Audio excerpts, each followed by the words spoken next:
Hello class, कैसे हैं आप लोग।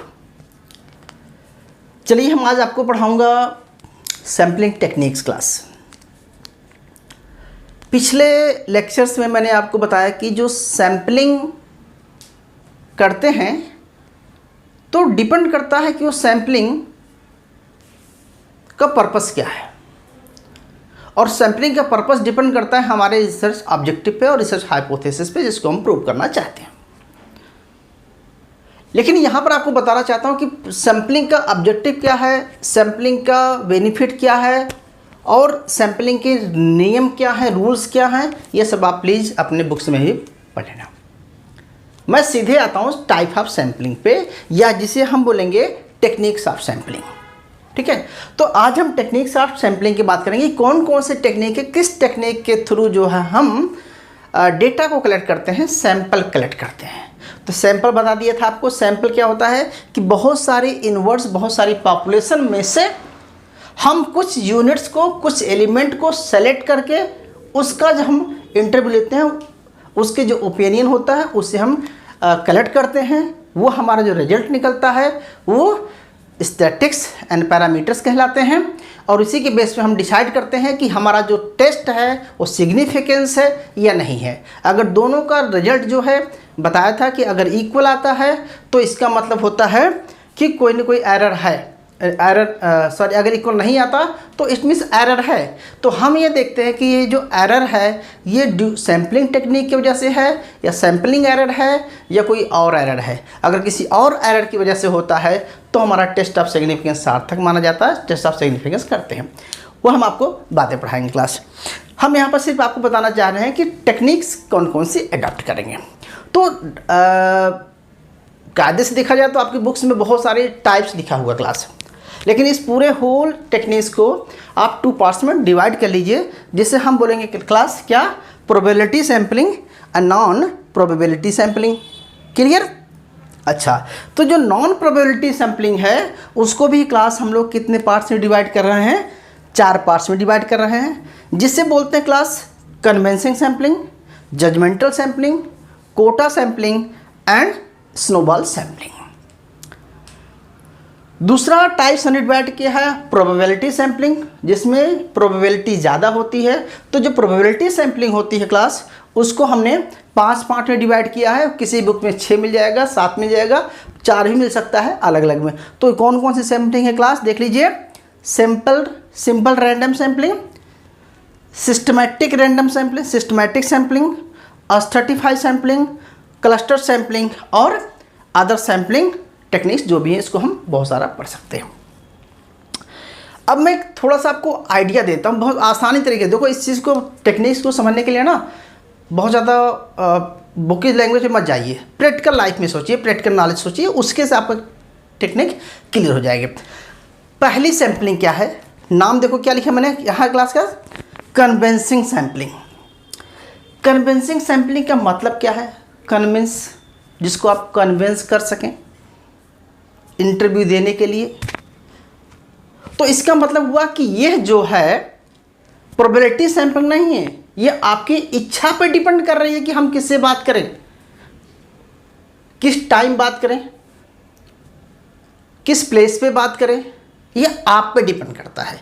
तो आप अपनी कन्वेंस के अकॉर्डिंग जब डेटा कलेक्ट करते हैं, सैंपल चूज करते हैं, तो वो सैम्पलिंग जो है कन्वेंसिंग सैम्पलिंग हो गई। बात क्लियर हुई कि जब हम बहुत सारे पॉपुलेशन में से, कई सारे लोगों में से हम उस पर्सन से जाके बात कर लेते हैं, ठीक है, जो हमारे डेटा के अकॉर्डिंग है। मान के चलो क्लास एग्जांपल ले लेता हूँ कोई ऐसा, मान के चलो आपको कार का सर्वे करना है, ठीक है, बहुत सारी मार्केट में कारें हैं। अब आपको अगर बोला जाए कि चलो आप मर्सिडीज़ कार का इंटरव्यू करके आइए, जो यूज़र है उसके बारे में सर्वे करके आइए, वो क्या बोलता है। अब भाई मर्सिडीज़ कार वाला कहाँ मिलेगा हमें। तो कहने का मतलब है कि हम अपने इच्छा के अकॉर्डिंग किस कार का सर्वे करने जा रहे हैं, तो अपने ऑब्जेक्टिव के अकॉर्डिंग जो है, अपने हाइपोथेसिस के अकॉर्डिंग हमने वो चूज़ किया। मैं कहना चाह रहा हूँ, उसको समझ में आ रहा होगा कि हम उस पर्सन को चूज़ कर लेते हैं जो मेरे टाइम और प्लेस और समय के अकॉर्डिंग रेडी हो जाए बात करने के लिए। ठीक है। डिलिबरेटली मतलब तैयार हो जाए, कहने मतलब है कि हमारी इच्छा पे डिपेंड करता है, ना कि उसके चांस पे डिपेंड करता है। क्लियर हुआ? इच्छा है जिससे हम बात करें, तो इसके बोलते हैं क्लास कन्वेंशन सैम्पलिंग, जिसको आप कन्वेंस कर देते हैं। तो कई ग्रुप में होते हैं, उसमें से हम कुछ लोगों को कन्वेंस करके रेडी कर लेते हैं कि आप बात कीजिए। अब देखिए इंटरव्यू की बात, मीडिया वाले जाते हैं, तो ऐसा थोड़ी है कि मीडिया चलो माइक लगाते हैं बोलना स्टार्ट कर देते हैं, बताइए क्या हाल है, नहीं, पहले उनको कन्वेंस करते हैं, यार सुनो तुम टीवी के सामने आओगे, थोड़ा इसके बारे में बोलना है आपको, तो बता देते हैं तुम्हें क्या क्या बोलना है। पहले उससे बात कर लेते हैं कि भैया ये बोलना है, ये बोलना, उनको बता देते हैं, तब उनके सामने कैमरा माइक करते हैं। तो क्या हुआ है सैम्पलिंग, अपनी इच्छा से वो जिसको चाहे पकड़ लेते हैं, ये बंदा ज़्यादा बोल पाएगा, ये आदमी सही आंसर दे पाएगा, तो इस केस में क्या हुआ, तो जो डेटा कलेक्ट किया, लोगों से राय लिया, बोलते देखो ये कह रहे हैं वो कह रहे हैं, तो ये उनकी इच्छा पर डिपेंड है कि किस पर्सन को पकड़ करके इंटरव्यू ले रहे हैं। भाई समझ में आ गया होगा? ठीक है, नेक्स्ट देते हैं जजमेंटल या पर्पस सैम्पलिंग क्लास। सेम इसका भी यही चीज़ है, जजमेंटल, हमने उनको जज कर लिया। पहले में था कि पहले में कन्वेंसिंग में कि जिसको हम कन्वेंस कर लिया वो सैम्पलिंग, दूसरे में है कि जजमेंट कर लिया कि ये पर्सन इंटरव्यू दे सकता है, ये पर्सन राइट पर्सन है जो कि हमें इसका आंसर मिलेगा। तो यानी कि पर्पस के अकॉर्डिंग, जैसे मान के चलो कोई एग्जाम्पल ले लेते हैं यार, चलो आप सर्फ एक्सल का सर्वे कर रहे हैं, सर्फ एक्सल, तो अगर आपका टारगेट है कि अबे फीमेल से बात करना है और जो हाउस वाइफ है उससे बात करना है, तो आपका जजमेंट क्या कहता है कि आप किससे इंटरव्यू करेंगे जाकर, बहुत सारी लेडीज़ खड़ी हैं वहाँ पर, हाउस वाइफ नहीं है सब कुछ, तो आप देखेंगे क्या ये हाउस वाइफ लग रही है, आपका पर्पस क्या है, आपका पर्पस है कि उससे ये चीज़ निकालना है, तो जस्ट उस पर्सन से पढ़ करके उससे बात करते हैं, जो वो सैंपल यूनिट चूज़ कर लेते हैं उसे इंटरव्यू लेने के लिए, तो ये क्या हो गया आपका, ये पर्पस सैंपलिंग हो गई। क्लियर हुआ? कहने का मतलब है कि आप अपने पर्पस के अकॉर्डिंग, भाई बहुत डेप्थ में नहीं जा रहे हैं, इसके प्रॉपर्टीज़, इसके मेरिट और डिमेरिट आप पढ़ लेना, मैं आपको सिंपल एक आइडिया दे रहा हूँ। क्लियर हुआ? अच्छा, तो कहने का मतलब यहाँ की एक जजमेंटल सैम्पलिंग वो हो गई, या पर्पस सैम्पलिंग या डेलिबरेटली सैम्पलिंग बोलते हैं कि आप जिस पर सोचते हैं। ये क्या प्रोबेबिलिटी है? नहीं, ये नॉन प्रोबेबिलिटी, क्योंकि आपने पहले से डिसाइड किया कि हमें इससे बात करना है, इसलिए प्रोबेबिलिटी सैम्पलिंग ये नहीं है। क्लियर हुआ? ओके। दूसरा होता class quota sampling. Quota sampling में होता है कि हमें कोटा डिसाइड कर लेते हैं कि हमें इसी से बात करना है, मतलब कि मैं बोलूं कि चलो हमें एक सर्वे करना है हाउस होल्ड का, तो हमें हाउस होल्ड का सर्वे करना, तो हमें ऐसे पर्सन से बात करना है जिसके घर में एसी हो, या जिसके घर में ड्यूरेबल गुड्स हो, कार हो, हम उसी घर का सर्वे करेंगे।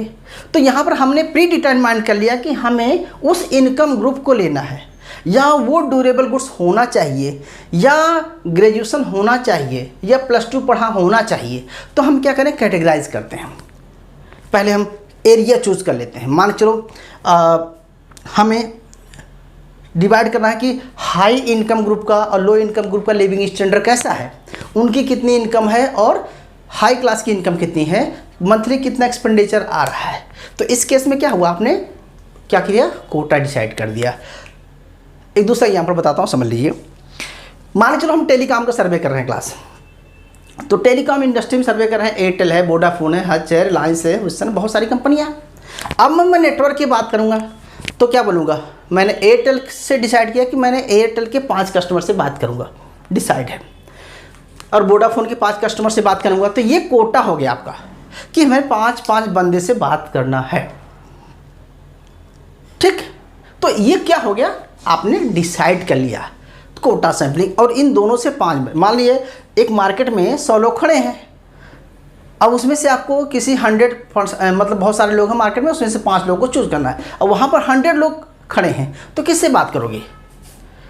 तो पहले तो ये देखोगे कि हमें एयरटेल यूजर कौन है, पहले तो अपने मार्केट जो इसी मार्केट में हमें सर्वे करना है, पहला स्टेप। दूसरा, इस मार्केट में जाकर के हमें एयरटेल यूजर से बात करना है।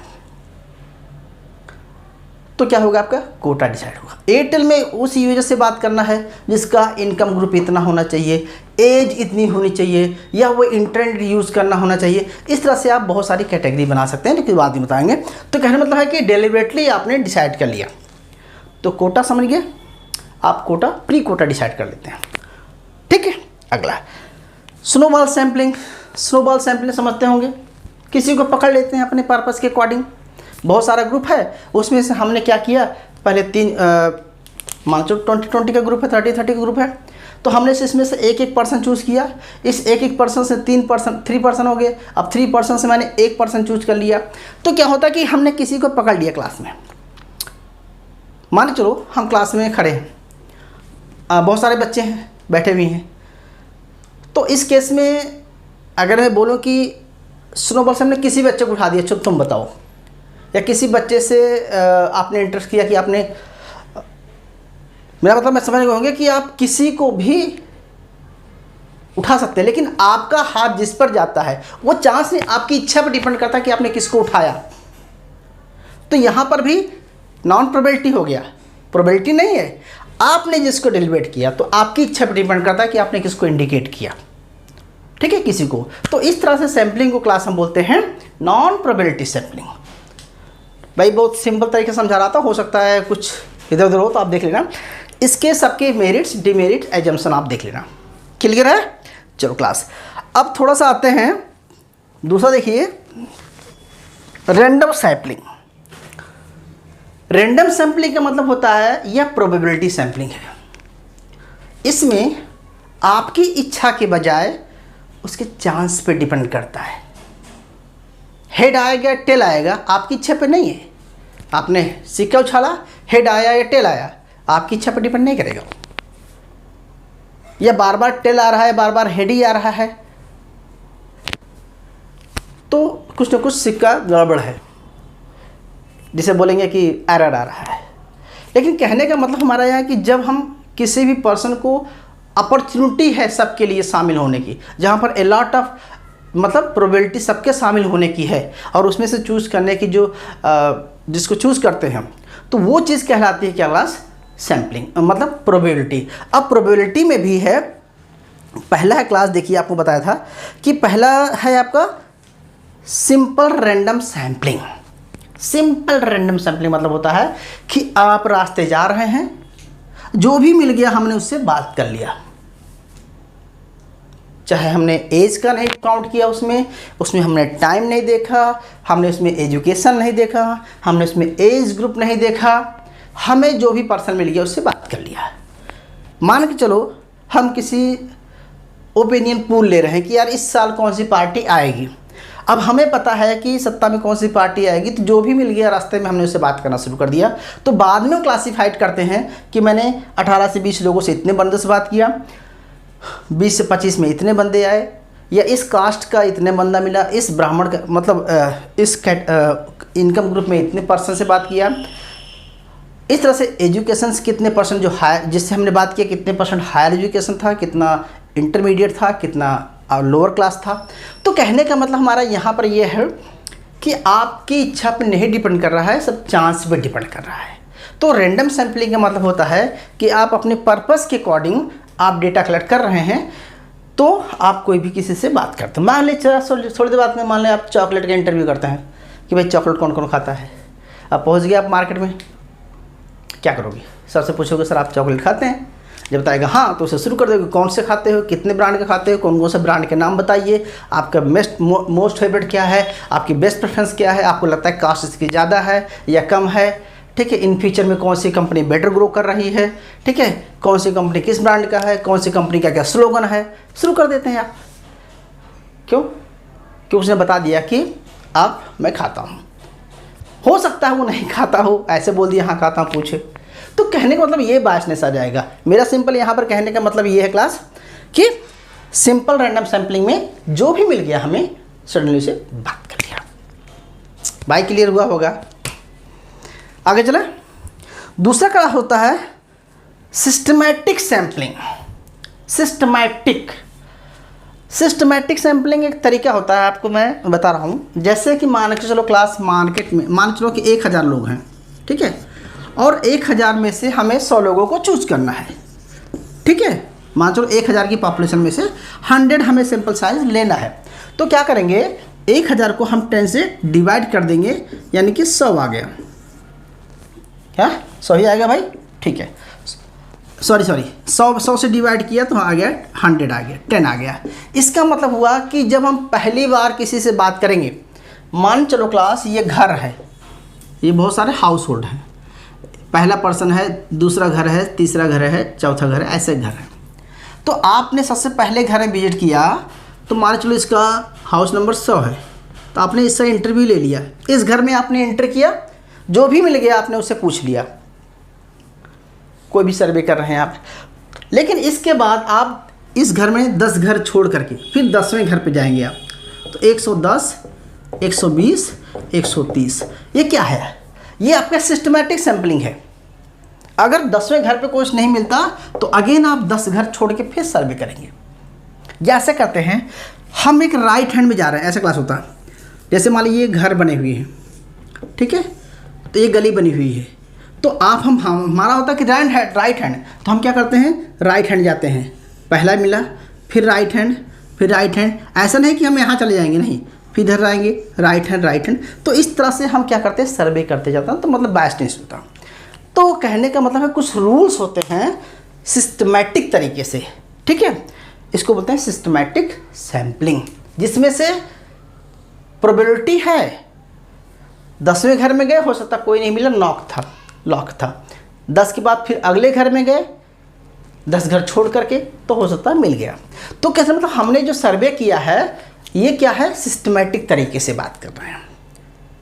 या दूसरा सिस्टमैटिक तरीका ऐसा हो सकता है कि उस घर में हमने डिसाइड किया कि अगर उस घर में विजिट किए हैं और उस घर में अगर पूछा जैसे आपके घर में कोई जॉब करता है गवर्नमेंट, तो नहीं हो सकता गवर्नमेंट जॉब का इंटरव्यू कर रहे हैं जो घर में, तो अगर 10वां पर्सन गवर्नमेंट जॉब में नहीं है तो आप क्या करेंगे, उस घर का इंटरव्यू नहीं करेंगे, दूसरे घर में पहुँच जाएंगे। तो कहने का मतलब कुछ क्राइटेरिया फॉलो कर लेते हैं, उसके रूल के तहत आप सर्वे करते हैं, तो वो होता है सिस्टमैटिक सैम्पलिंग। Clear class? अगला है, दूसरा होता है स्ट्रैटिफाइड सैम्पलिंग। स्ट्रैटिफाइड सैम्पलिंग, अब बोलेंगे सर ये तो कन्फ्यूजन करने वाली बात है, सैम्पलिंग पहले आपने बताया, दूसरी क्या बता रहे हैं। तो क्लास थोड़ा सा मिटा रहा हूँ। देखो मैं आपको सिंपली बताना चाहता हूँ कि पहले में आपने क्या देखा कि आपने रूल बना दिया कि हर 10वां बंदा चूज करेंगे। अब क्या करेंगे क्लास, अब हमने और भी स्ट्रैटिफाई कर दिया। जैसे मैं कहता हूँ, सुनो, मान हमने एयरटेल लिया, वोडाफोन लिया, 2 कंपनी का हमें सर्वे करना है, या आइडिया, 3 कंपनी ले लिया हमने। अब हमने बताया कि हमें जो है 10 एयरटेल, 10 वोडाफोन, 10 आइडिया चाहिए। लेकिन इस 10 इंटरव्यू से हमें चाहिए मेल और फीमेल, हमें 5 मेल चाहिए, 5 फीमेल चाहिए। फिर बोला 5 मेल फीमेल में एजुकेशन भी लगा दिया कि मोस्टली ग्रेजुएट होना चाहिए, 10th मिनिमम होना चाहिए। तो हमने कई क्राइटेरिया लगा दिया कि पहले पूछेंगे, ठीक है एयरटेल यूज़ करते हैं, यस, मेल है, चल गया, एजुकेशन 10th नहीं पढ़ा है तो हम इंटरव्यू नहीं करेंगे, ठीक है। या हो सकता है कि आपने इंटरव्यू कर लिया, आगे पूछा कि आपकी हाउस होल्ड इनकम कितनी है, तो वो बताता है कि हमारी हाउस होल्ड इनकम 5 लाख से कम 5,000 होनी चाहिए मिनिमम पर मंथ की, 5,000 नहीं है तो आप उसका सर्वे नहीं करेंगे। तो हमने क्या किया, स्तर डिवाइड कर दिया, स्ट्रैटिफाई कर दिया।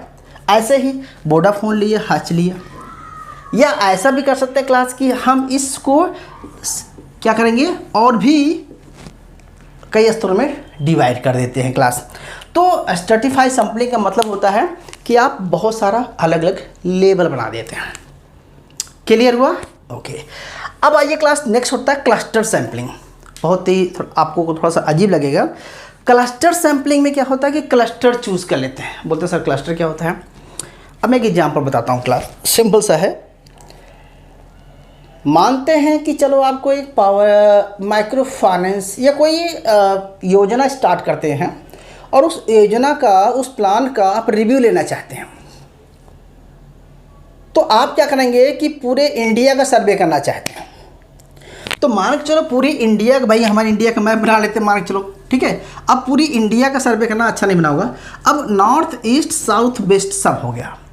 अब यार नॉर्थ में कितने स्टेट हैं, साउथ में, ईस्ट में, वेस्ट में कितने स्टेट हैं, तो हर एक घर में हर एक पर्सन का इंटरव्यू करना पॉसिबल नहीं है, इसीलिए हम सैम्पलिंग कर रहे हैं। तो सबसे पहले हमने डिसाइड किया, ईस्ट वेस्ट नॉर्थ डिसाइड किया। हमने कहा कि अगर हमें 1000 लोगों को चूज करना है तो हमने डिसाइड किया कि हर एरिया से 250, 250, 250, 250 हमने चूज़ किया।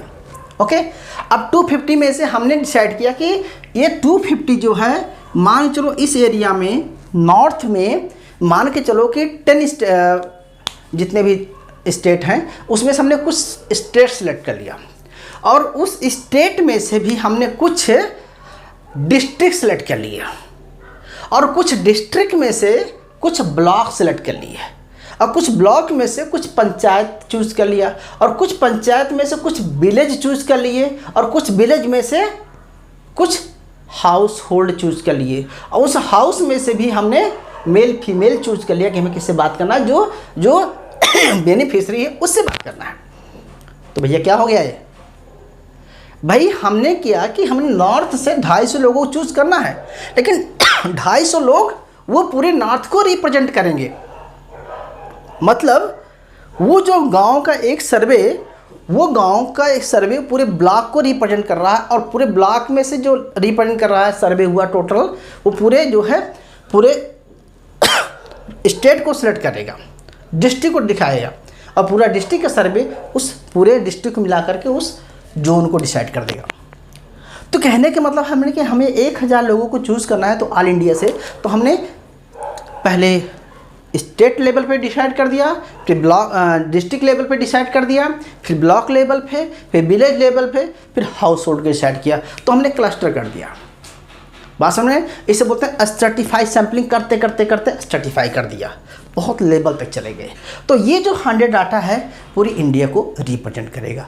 तो कहने का मेरा मतलब है क्लास की सैम्पलिंग इसीलिए किया जाता है कि हमारे पास इतना टाइम नहीं होता है, इतना एक्सपेंडिचर होता है, इतना सफिशेंट प्रॉपर ओरिएंटेड रिजल्ट जल्दी निकल आए, इसके लिए हमें सैम्पलिंग रिक्वायरमेंट होती है। अगला है क्लास सैम्पलिंग अदर टेक्निक्स भी होती हैं, बहुत सारी हैं, तो मैं आपको ऐसा बता देता हूँ।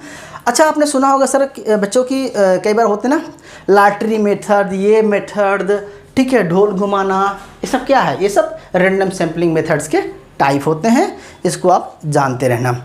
और स्टेप बाय स्टेप मैं आपको स्क्रीन में दिखाई दे रहा हूँ आपको। अच्छा, एक चीज़ बताना चाहता हूँ क्लास कि क्लस्टर सैम्पलिंग समझ गए होंगे। क्लस्टर सैम्पलिंग में ही बहुत तरह की होती है, 1 स्टेज होता है, 2 स्टेज होता है, मल्टी स्टेज होता है, ठीक है, ये सब स्टेजेस होते हैं। तो क्लास मेरे हिसाब से आपको सैम्पलिंग का जो मोटा मोटा आइडिया आ गया होगा। आपको इतना याद रखना है, रैंडम सैम्पलिंग क्या होती है, स्ट्रैटिफाई सैम्पलिंग क्या होती है, ठीक है, और क्लस्टर सैम्पलिंग क्या होती है, कोटा सैम्पलिंग समझ लेना, quota sampling part of non sampling, ठीक है, और judgmental sampling, purpose wise sampling, 8-10 sampling के नाम आप याद कर लेना अगर आप ऐसे डिवाइड नहीं करना चाहते हैं तो, ठीक है। बात समझ गए, क्लियर हुआ होगा। और इसके मेरिट और डिमेरिट ये देख लेना, और क्योंकि इसमें क्या होगा कि सब सैम्पलिंग की जितनी भी सैम्पलिंग है उसके कहीं न कहीं क्लास कुछ वीकनेस है तो कुछ स्ट्रेंथ भी है।